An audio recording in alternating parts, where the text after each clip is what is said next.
absence of water, so almost a week, sometimes. People being shot, killed, while standing in line to receive water. We want water! Water and sanitation infrastructure collapsed in some parts of the city. The result is a raw sewage crisis. eThekwini municipality has missed today's deadline to restore water to the northern areas of Durban. 2 million residents without water. There's a lot of frustration, animosity, because we're not getting the water. Talking to people, there has been real big challenges in getting the water. And as you can understand, when you feel the fear of missing out, it can lead to adverse reaction. People protesting for bare essentials like water. Causing great inconvenience and stress to not just a handful of people, but multitudes of people. The water crisis is really a serious crisis. What can we do as a global community to help with this crisis? Hello everyone, and welcome to another episode of Med Centers TV. I'm your host, Dion Raju. Today's episode hits particularly close to home for me. I was born in South Africa.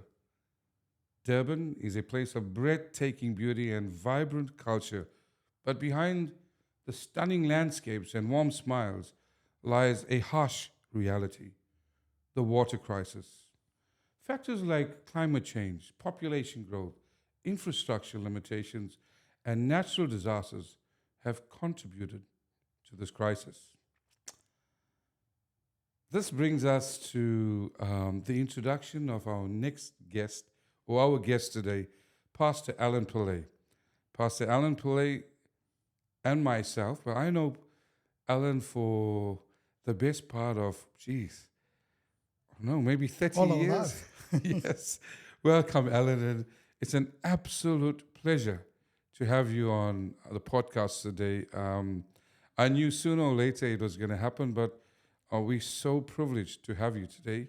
Going back all those years in Durban, and you look back and coming full circle, can you tell us how did Livingwell Ministries originate? Thanks, Dees. First of all, thank you for having me, mate. Really appreciate that. You come a long way, and congratulations on this setup. You was not scoring goals for me in the team, but maybe you might do some now. Thank you. Yeah, mate, I think it was meant to be. I think you and I know we were literally 500 meters apart living. Our houses were not far. We all came up from poverty, I think, compared to the affluence we have now. And I think this was meant to be. It was a calling. In 2008, I had the opportunity of becoming pastor of Livingwell Ministries. It was called Livingwell Church then, and I took it up. But one thing I realized, I didn't forget our roots. I wanted so much to just reciprocate back into the community when I recall people just being kind to me, having special favor upon my life and helping me with those little bit of prompting, pushing. And I just thought, what a great opportunity when I became the pastor was to just pay forward some of the things that I had received. So in 2008, as I said, we started the ministry. And first thing I could think of, how can we impact those people that have been an integral part of my life when we were kids, when we had nothing. Our background was very poor, and I wanted to make sure we can put back. So we've done that since, from 2008 and right to now. It's been a lovely journey of almost 16 years and still counting.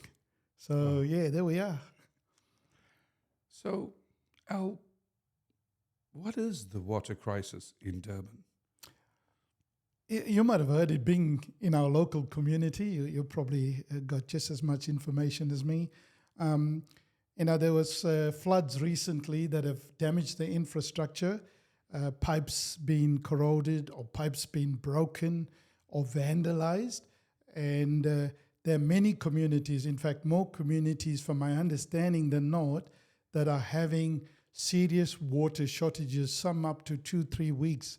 Now, as you can understand, that is a difficult situation for people to be, not having water One, it's a basic human necessity for drinking, but also for flushing of toilets and cooking, etc. And some of the other crises that some of the other reasons that contribute to the crisis is climate change, a lack of workers to fix them up, and sometimes, sadly, just money that is intended for repairs not going to the intended cause. And this has been just causing a lot of frustration and hardship amongst the people all over South Africa. But I think in our case now, we're focusing on Durban. I think it's just a terrible crisis that hopefully will be resolved in the years to come. So we've established what the water crisis is. How severe is the actual crisis itself? From my talking to a lot of people, especially in the areas that are close to you and me, these like Verulam, Tongaat, Shallcross, where we both were raised up, there has been sometimes absence of water, I should say, for almost a week, sometimes longer, in Pinetown and all these areas. And I reckon it's more serious than we know. People on the ground are really struggling, and there's enough media publication on that.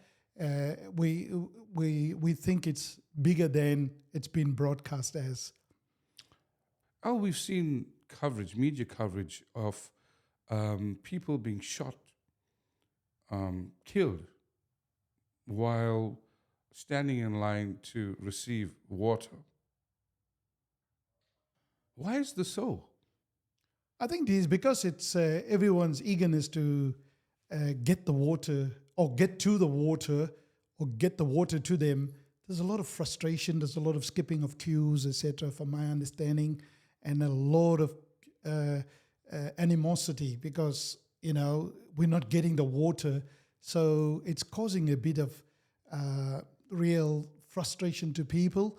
And I'm not too sure if that was an isolated incident, but talking to people, there has been real big challenges in getting the water. And as you can understand, when you feel the fear of missing out, it can lead to adverse reactions. I think this is what happened in the incident you just described.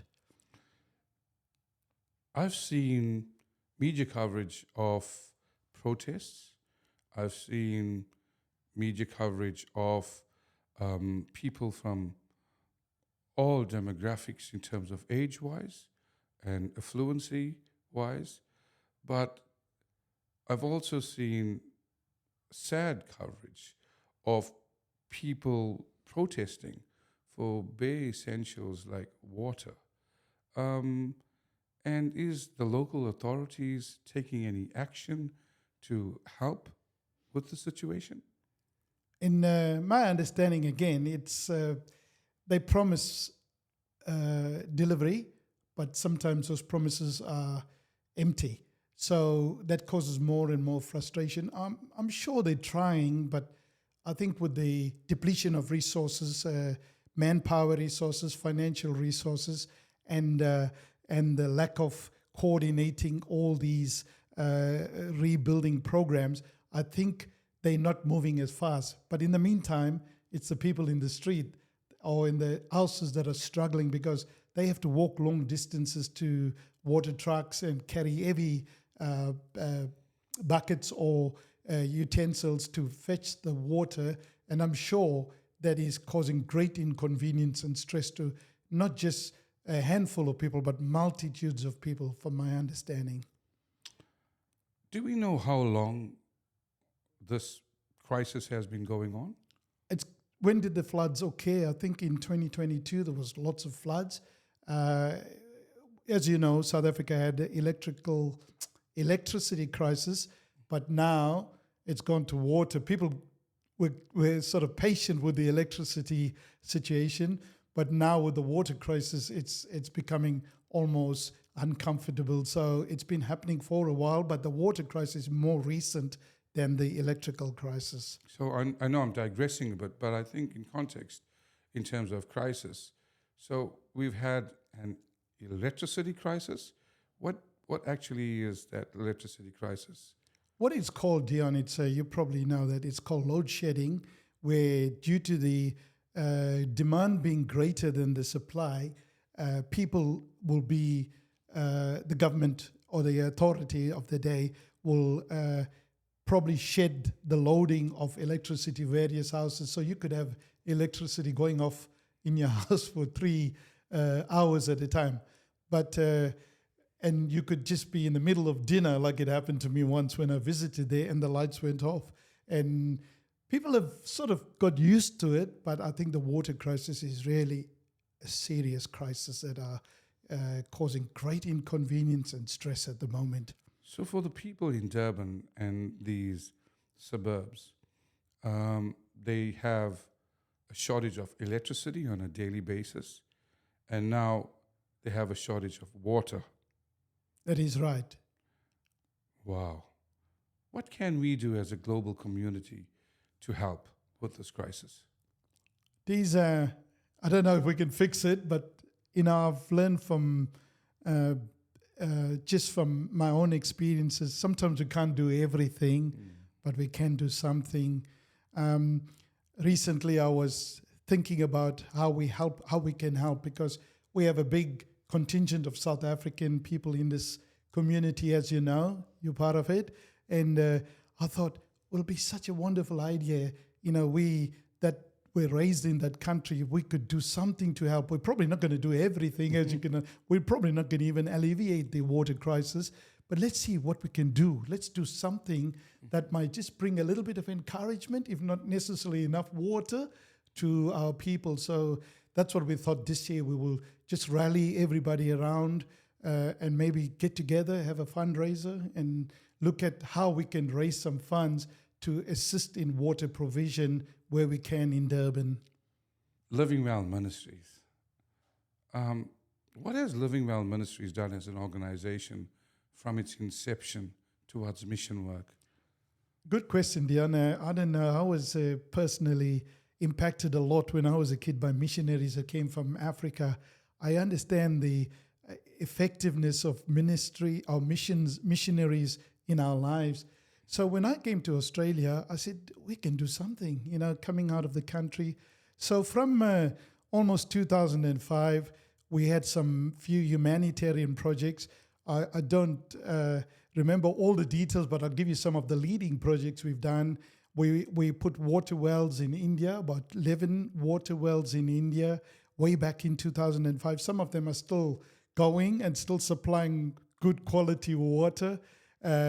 In India as well, we built a children's home where the Dalit children, which are the untouchables, so to speak, were abandoned, and our partners on the ground asked us to help them build a children's home. I think there's about 60 kids there at the moment, and they all get fed, they get housed, they go to school. They're not necessarily orphans, but they are children that probably get abandoned.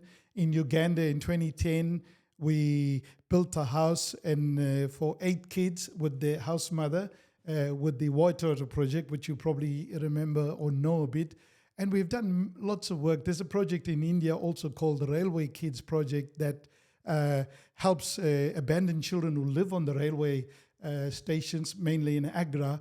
We partnered with some people there and their van packed up. So we bought a Mahindra van, which was a fantastic vehicle to just use the vehicle to go and bring the kids, take them to the house, and then feed them, clothe them, bath them, and educate them. But unfortunately, because they didn't have housing and accommodation, they go back and leave them at the railway line overnight, but pick them up the next day. I don't think that was the ideal situation, but at least it helped them achieve some form of formal education. So many others, Dion. We also have done recently supporting some partners on the ground when the war started in Ukraine. We helped subsidize the movement of children from Odessa when it come under bombing and to move them over to Germany. We still support that organization, and our continuous support currently is a children's home in Ethelbert in Durban, Malvern, that houses about 65 kids. We regularly and continue to do so provide stationery, food, and clothing for the kids. We're just one of the partners. We're not the partner. And we continue to do that. And there's so many other projects you can recall, even in our local community, not that we just cast our vision overseas. We run 2 food pantries, both bring poverty relief and to people in the local area. And we also bring people out and give them free tea, free coffee, free cakes, so that they overcome social isolation, mainly the elders. We continue to do all these projects. So Livingwell Ministries is very wide in its impact for people, both local, national, and overseas. And in 2022, when the floods occurred, together with all you guys' help, we raised enough money to make an impact by donating clothes, food, water, when people were struggling with the floods. So, Al, what can we do to help? Hey, Dion, I'm glad you asked me the question, because I think that's the part I'm here for. We decided this year that, like in the past, we would organize a fundraiser. Now, I know some people frown upon a fundraiser. They think, oh, we have to dip our money, our hands in our pockets again. But I can assure you that the fundraiser, which is going to be held at the Helensvale Community Centre, all in Queensland, is going to be a great event. It's going to be good food, good music. As you know, I think you're helping with the music too, I think. Good fun, good prizes to be won. And we're going to raise as much awareness, first of all, so that people don't have apathetic attitudes, but have an empathy for helping the people with the water crisis. But also, we're going to try and raise as much money. Again, remember earlier I said, I don't think we can completely alleviate the water crisis, but we can do something.